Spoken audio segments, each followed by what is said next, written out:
Welcome to Tania's Money Tips, where you'll discover insider secrets on how to save time and money when buying, refinancing, and maintaining your home. This episode is brought to you by Tania Discombe of Mortgage Alliance, the #1 mortgage choice for home buyers. Now, here's your money tip.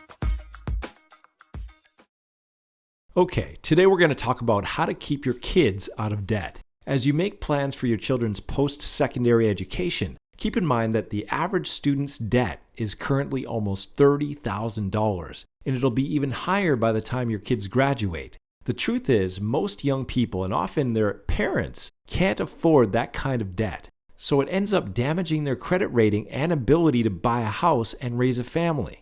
The best way to prevent such problems is to avoid massive student debt in the first place. Here are 5 tips to avoid student loan debt.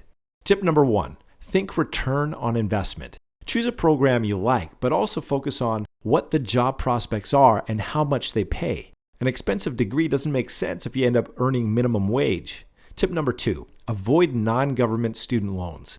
Even government loans can lead to major debt problems. But when you get into private loans, the interest rates are usually much higher and there's less repayment flexibility. Tip 3. Apply for every scholarship and grant you can find.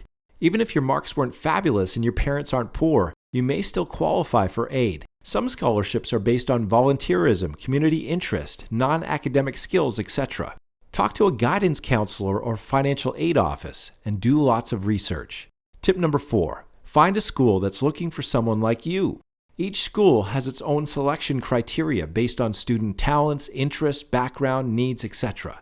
Finding the one school that really wants you can result in reduced fees, scholarships, and other perks. But be sure to discuss all this with the school before you enroll. That puts you in a much stronger negotiating position.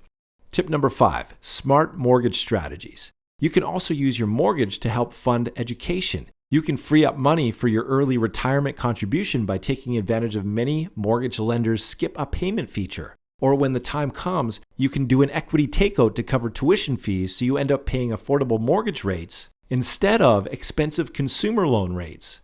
Bottom line, make student loans your absolute last resort, even if that means working for a year before going to school or taking a part-time job while you're learning. For more information on how to use your home equity to fund your kids' education, call us today. Thank you for watching this episode of Tania's Money Tips. If you have any questions, please call Tania today at 403-890-2861.